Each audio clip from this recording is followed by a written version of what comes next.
तुमचा विश्वास आमची बातमी।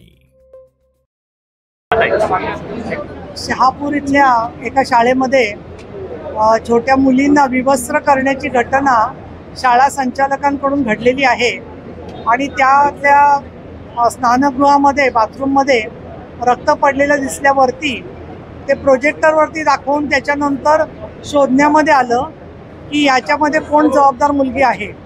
खरं तर संवेदनहीनतेचा पूर्णपणाने भयंकर असं उदाहरण आहे। या संदर्भामध्ये जिल्हाधिकारी ठाणे यांच्याशी मी बोललेली आहे आणि त्यांनी दिलेल्या माहितीनुसार शाळेच्या विरोधामध्ये गुन्हा रजिस्टर नंबर 211/2025 असा गुन्हा शाळेच्या विरोधात रजिस्टर झालेला आहे।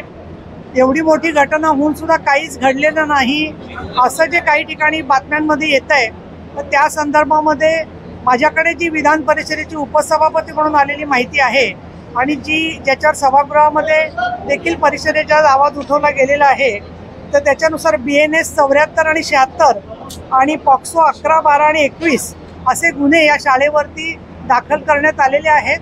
आणि याखेरीज मी शिक्षण मंत्र्यांच्याकडे आणि संबंधितांच्याकडे मुलींना आरोग्य विज्ञान विषयक माहिती वेळेवर देण्यात यावी आणि अशा प्रकारचे गुन्हे परत घडू नयेत याकडे लक्ष वेधते आहे।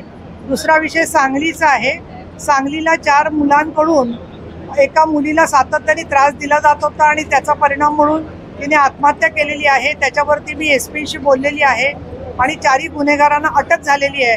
पण माझं मुलींना आपल्या मार्फत आवाहन आहे की त्यांना काही त्रास होत असेल तर त्यांनी 112 नंबरवरती पोलिसांच्या तक्रार करावी किंवा आमच्याकडे सुद्धा ते तक्रार करू शकतात तुमच्या मार्फत, परंतु असं आत्महत्येचं पाऊल त्यांनी उचलू नये एवढीच आमची अपेक्षा आहे। धन्यवाद। जय महाराष्ट्र।